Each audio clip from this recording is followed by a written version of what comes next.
Assalamualaikum warahmatullahi wabarakatuh. Alhamdulillahi rabbil alamin. Wabihi nasta'inu ala umuri dunya waddin. Wassalatu wassalamu ala ashrafil anbiya'i wal mursalin. Sayyidina wa habibina wa qurrati a'yunina Muhammadin sallallahu alaihi wa alihi wasallam. Rabbi israh li sadri wa yassir li amri wahlul 'uqdatam min lisani yafqahu qawli.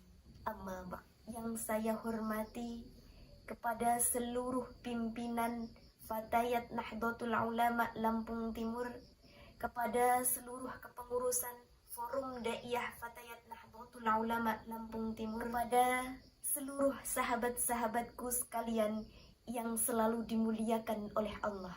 Pada 10 hari bulan Ramadan ini, apakah hanya Lailatul Qadar saja yang sangat istimewa? Karena di 10 hari terakhir bulan Ramadan ini banyak sekali tiket-tiket pembebasan dari api neraka. Sabda Rasulullah, awaluhu rahmah, wa awsatuhu maghfirah, wa akhiruhu itqun minan nar. Jadi bulan Ramadan ini diawali dengan rahmat. 10 harinya diawali dengan rahmat. Kemudian 10 hari pertengahnya diberikan ampunan. 10 hari terakhirnya itqun minan nar, pembebasan dari api neraka. Jadi 10 hari terakhir ini di mana tiket kita dibebaskan dari api neraka ini sedang diobral bebas oleh Allah. Diturunkan banyak sekali door-prize meskipun sudah dari awal Ramadan, tapi di 10 harinya ini lebih banyak lagi dan berlipat ganda. Bilangannya berlipat dari setelah yang diturunkan dari mulai awal Ramadan.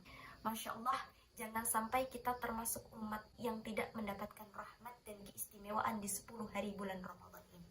Meskipun ketika kita sudah terlewat dan banyak amaliyah yang agak teledor mungkin ya, kita bisa bersungguh-sungguh di 10 hari bulan Ramadan ini. Jadi bukan berarti ketika di 10 hari kita hanya fokus pada tanggal ganjilnya saja, pada malam Lailatul Qadarnya saja. Bahkan saya kutip dari Habib Umar bin Hafidh, keistimewaan 10 hari bulan Ramadan itu bukan hanya terjadi pada malam Lailatul Qadarnya saja, tapi malah pada siang harinya. Yang diberikan kepada kita pada siang harinya mulai dari matahari terbit, tiket pembebasan dari api neraka. Ketika kita sudah merasa malamnya itu sudah beribadah maksimal, sudah dipak kepada Allah dengan sungguh-sungguh, bahkan sampai tidak tidur, menjalankan segala amaliyah sunnah dan wajib yang luar biasa, sudah segala macam wirid istighfar sudah kita baca, lalu di siang harinya jangan sampai kita melakukan maksiat. Karena meskipun itu kemaksiatan kecil, akan dilipat gandakan pula dosanya, na'udzubillah.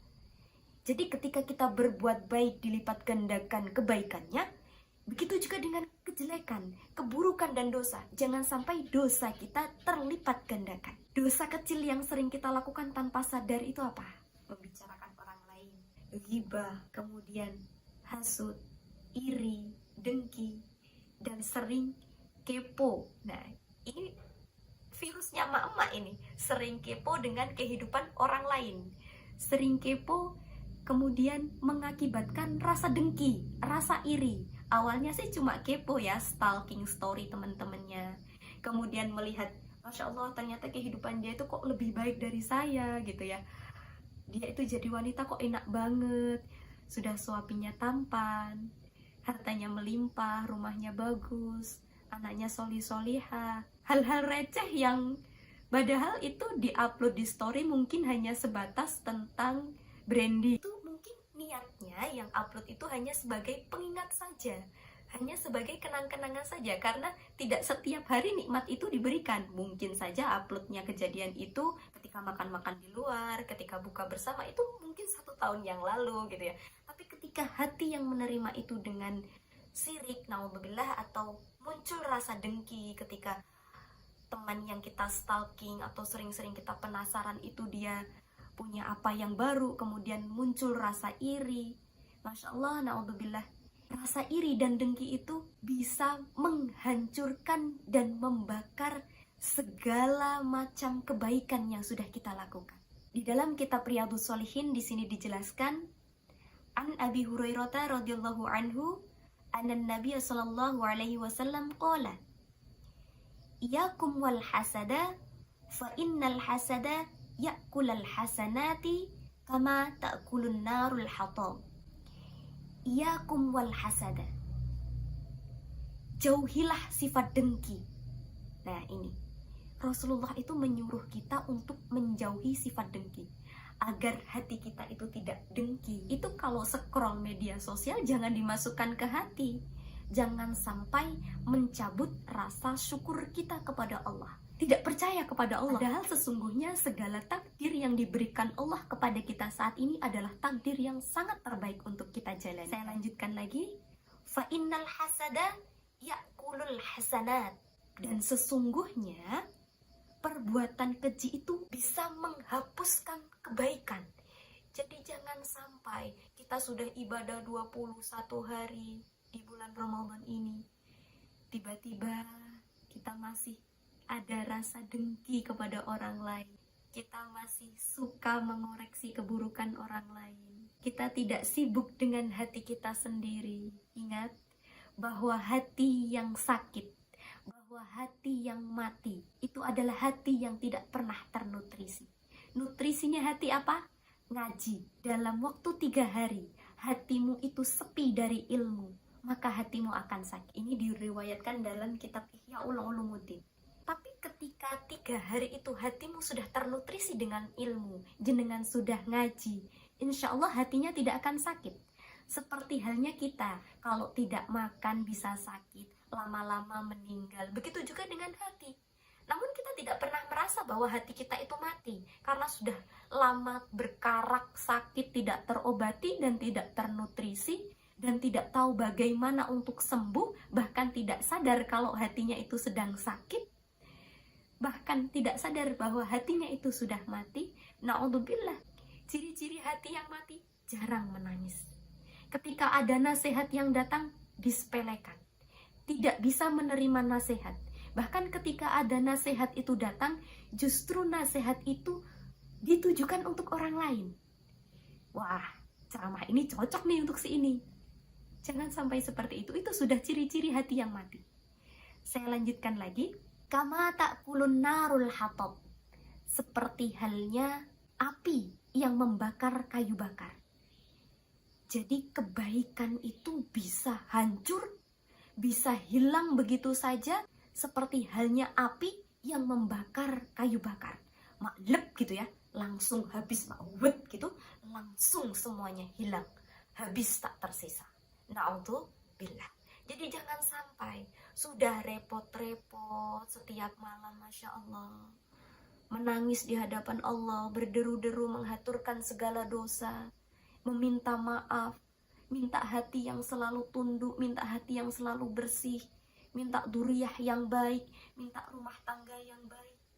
Tapi Masya Allah, di pagi harinya jangan sampai mentang-mentang sudah merasa, oh tadi malam kayaknya Lailatul Qadar malam 21, oh kayaknya malam 23, dan seterusnya. Ketika kita sudah sibuk beribadah hanya mencari tanda-tanda Lailatul Qadarnya saja, na'udzubillah, kita lalai di pagi harinya, jangan sampai. Jadi ketika malam harinya, usahakan di 10 hari bulan Ramadan ini untuk tetap menjalankan sholat minimal 2 rakaat di malam harinya.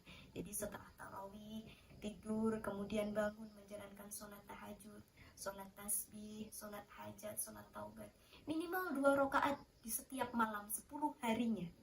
Karena kita tidak tahu di hari yang mana kita bisa bertemu dengan Lailatul Qadar. Dan ketika kita bertemu dengan Lailatul Qadar, maka akan berlipat ganda pahala. Meskipun itu, kita tidak boleh lalai di pagi harinya. Karena tadi menurut Habib Umar bin Hafid, bahwa ternyata tiket keistimewaan untuk kita bebas dari api neraka itu justru pada siang harinya. Jadi jangan sampai siang harinya kita malah nonggo, kemudian kita membicarakan si A dan si B, alasannya sambil bikin jajan gitu ya. Boleh bikin jajan di 10 hari terakhir. Memang maklum ya, kita sebagai para ibu yang menyiapkan segala sesuatunya dari ujung kaki sampai ujung kepala gitu ya. Tapi Masya Allah, jangan sampai segalanya itu tidak kita niatkan untuk Allah. Boleh bikin jajan seharian, sibuk di pasar seharian, mempersiapkan anak, suami, dan kebersihan rumah, menyiapkan tamu-tamu Allah. Boleh, tapi niatkan semua itu hanya untuk Allah. Segala sesuatu di dunia ini terlaknat, kecuali zikrullah, kecuali yang diniatkan untuk Allah, kecuali yang mengingat Allah. Jadi boleh di pasar, tapi hatinya sambil berzikir, Rabbil firli warhamni wa tub alayya, Rabbil firli warhamni wa tub alayya. Tidak putus sampai pulang pasar. Yang bikin jajan sambil tadarus, sambil istighfar, atau sambil mendengarkan kajian. Masya Allah, itu sudah rahmat, itu sudah anugerah. Bahkan sekarang ini jenengan menonton saya di rumah juga rahmat. Tidak semua orang berkesempatan untuk melihatnya. Masya Allah, di 10 hari bulan Ramadan ini, kita kalau mendapatkan satu rahmat saja, maka kita akan tercukupkan dunia dan akhirat kita. Maka ketika kita punya segala persoalan, punya segudang keinginan di dunia ataupun di akhirat, haturkan saja kepada Allah. Fadilah yang dilipat gandakan, yang diobral oleh Allah, dan ini adalah jalan singkat. Kalau ada yang didobel-dobel gitu ya, umatnya Nabi Muhammad tuh seneng perkara yang didobel-dobel, kemudian yang ditriple-triple, yang dilipat gandakan, karena ini adalah jalan patas kita untuk bisa sampai kepada Allah, bisa mendapatkan rahmatnya Allah. Maka untuk itu di 10 hari bulan Ramadan ini kita harus benar-benar meningkatkan takwa kita, benar-benar meningkatkan keimanan kita, benar-benar meningkatkan kecintaan kita kepada Allah, dan meningkatkan kecintaan kita kepada Rasulullah Muhammad SAW, hingga kita bisa menikmati kenikmatan yang sesungguhnya, berada pada surganya Allah, bertemu dengan baginda kesayangan kita Nabi Agung Muhammad SAW, dan bisa bertemu dengan zat Allah yang agung. Semoga kita semua bisa memperbaiki diri, memperbaiki hati. Kita haturkan kepada Allah, ya Rob, hati kula ini kotor sangat, jenengan dandosi. Boten enten sing saged dandosi atine kula kecuali panjenengan ya Allah.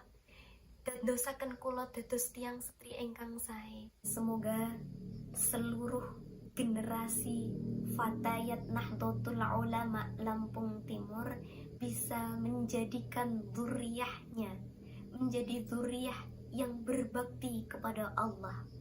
Dzurriyyah yang bukan dzurriyyah biasa-biasa saja, tapi dzurriyyah yang luar biasa, yang nantinya akan menggantikan segala posisi terbaik yang ada di Indonesia ini. Amin. Allahumma amin. Wallahul muwafiq ila aqwamit thoriq. Wassalamu alaikum warahmatullahi wabarakatuh.